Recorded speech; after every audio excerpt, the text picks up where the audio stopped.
Some bulletproof in the morning My glasses. with the homie. And if you don't know what bulletproofs are, get the fuck out of here. You're out. You're out. I'm gonna have some toe. It's like the best way to drink coffee in the morning and actually have some substance in your coffee, not just like a little bit of sugar and caffeine. We put a lot of fat in ours as well, and protein. Yeah, it's like an efficient breakfast. So yeah, today I will give a quick shout out to HBMN. If you are trying to, if you're a fan of ketosis and you're a fan of like doing coffee in like a keto vibe with a bunch of fat and like no sugar at all, no carbs. If you're trying to do a little hack for that to where you still get your sugar energy, your carb energy, you can take some, let me pull it up. I got some right here. I don't do it very often. It's a little ketone IQ shit. So this is gonna give you like your fat source of energy as if you were in ketosis, working off ketones. Yeah, so shout out to them. I made a fun video of why I think they helped me win my last jiu-jitsu tournament. I took it too for the jiu-jitsu tournament, and I felt great, but I also got my ass kicked from a wrestler. But I felt fit against him. We probably did what we did because of our practice, but hey, we'll give it to the HBMN. Yeah, and it's good to take too if you're practicing like intermittent fasting. It will just give you that extra boost of energy while you're not eating, because it's not going to break your fast, and it's going to improve your cognitive function because ketones are like rocket fuel for your brain. So it's definitely good for that. Good way of putting it. Before we hopped in here, I made a little video about hopping on your edge. Like living on your edge. Oh, Did you get to that part of the book, The Way of Superior Man? And if you haven't read the book, The Way of Superior Man is probably the best book in the world. I've listened to it like 9 times on YouTube. But he talks about like midway through, he's like, every man should be living on his edge. And if you're not, like, it's pretty much your back up against the wall, how people usually say it. Really? So Yeah. even like financially and everything. Everything. So always dishing money out. Always having your checking account low as possible. I mean, you can interpret it like that, but the main thing is like, say if we're talking financially, it's like make sure you're living on the edge and you're like pushing yourself financially. Yeah. So maybe that does involve you not, having such a hoard like nest, like a savings pile. Because Yeah. if you had a savings pile, you're not going to do the things you would do if you didn't have a savings pile. You're not going to hustle as hard. Yeah. So it's like, it's mainly in life just not being comfortable. And I was telling them in the video, it's like, yeah, a few months ago I felt myself getting really comfortable, and the paleo ideas happened, bioculture, all this shit, and now we're like, we were over the edge last week. We went off the edge, wildly coyote, we looked down, we fell, and a piano fell on top of us. That's so true. I remember there was a period when we were super comfortable. It was Like at your old place, and we would be Yeah. like watching 7 Deadly Sins and taking naps and stuff. So we weren't doing much. And now it's like, it feels like it's like go, go, go. Even though like a lot of the stuff we're doing online, it's like, We love what we do. yeah. Oh, I'm not complaining at all. It's great. It's great, but yeah, it's complete contrast from like the summer. The summer was like the resting period. It's actually a good point too. If you don't like love what you do, it's gonna be really hard to live on your edge of any of those things. Oh, Because yeah. you're gonna like be way past the edge, you're gonna be too stressed, and then you're just gonna end up quitting whatever you're doing. Which probably is like a blessing in disguise, but I would keep that in mind, the whole live on your edge. Dude, if you don't like what you're doing, you're gonna like hate it 5 times more.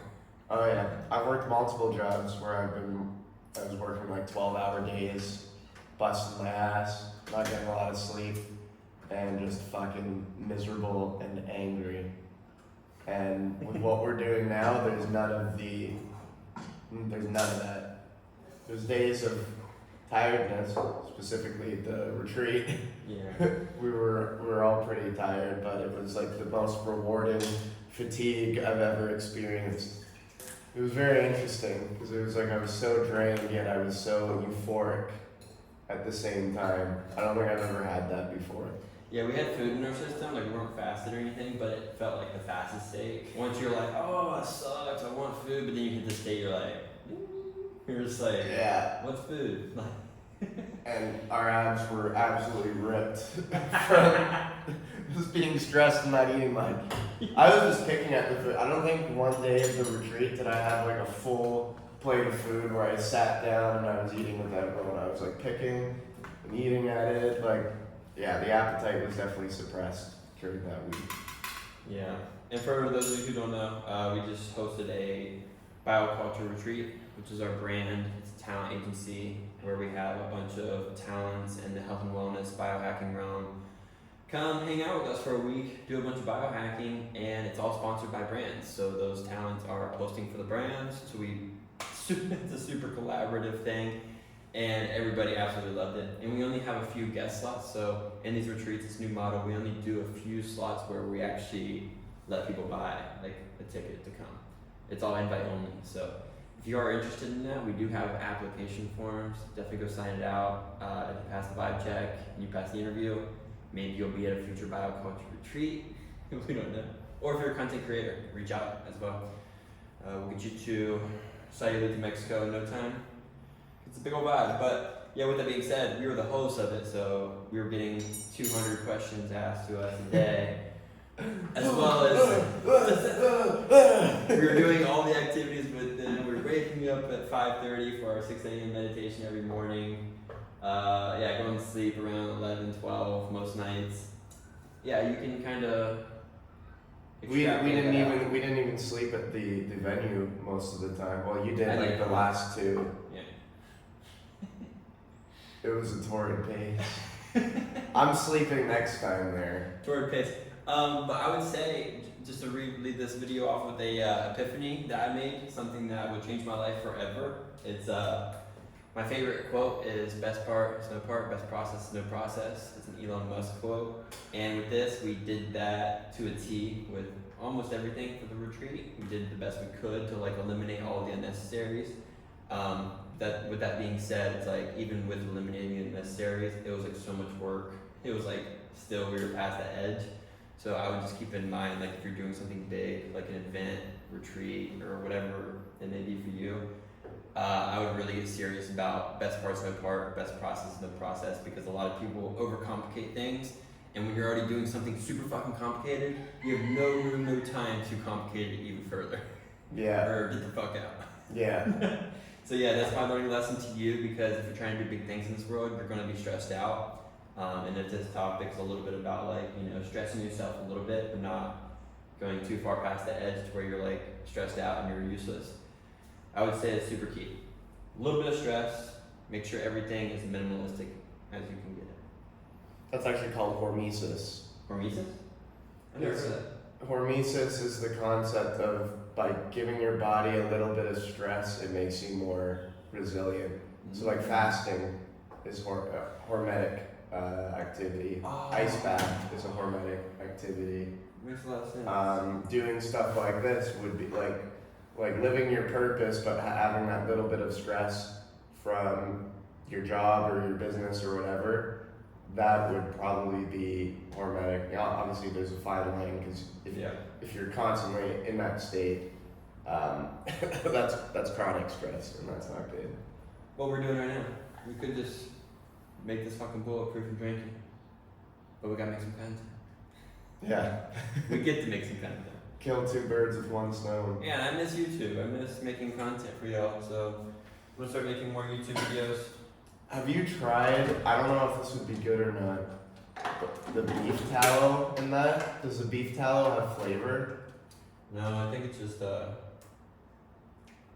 it's Are for you- cooking because it allows the heat to get hot and like really crisp things. You have butter though. Yeah. Okay. Yeah. Because there wasn't butter when I made it for Jaime yesterday. Oh, And I was debating using the tallow. Alright, y'all. So you see the concoction in here. So what we do with the coffee, we got everything's organic, pasture raised, of course. We got butter. We got some malama mushrooms. I did cordyceps this morning. We got a bunch of peanut butter in there. We got a bunch of maple, some maple syrup, some cinnamon. bone broth powder, and that's it. We're gonna be putting milk, cafe, Raw and milk. that's it. Raw milk, leche cruda, organic, and everything. I'm sorry if you're in the States, somewhere where you can't buy this legally. I would find someone to buy it illegally ASAP. Or just move out of the States. Yeah, get out of that state. But yeah, fun fact for a lot of the states, say if you're in Ohio or something like that, where it is illegal for raw milk, go find a local farmer. That's your best bet. But if they're trying to do it the quote unquote legal way, you can go to them and buy it as pet milk. Like I guess they gotta word it as pet milk to make it legal. Really? Yeah, it's the loophole that you gotta do. So it's bullshit. Cigarettes and wild things are legal in this world where organic raw milk is illegal. But hey, this is why we're here. This is why we're here. People can buy like a 40 ounce of alcohol, get blackout drunk, bash their head on the ground from falling over, but they can't get raw milk. It's ass backwards. It's all good. But yeah, so that's your red light chat of the day. I love you all. I'm sending you all hugs and kisses. If you aren't already subscribed, make sure you subscribe. Hit the like button if you enjoyed this video. And go follow David. Please. I'm slowly turning into a nano. What, is it nano now? He's gonna blow up before you better get in the stock while it's low. At Dave the Biohacker on Instagram. Go follow him, guys. I love you all. Until next time.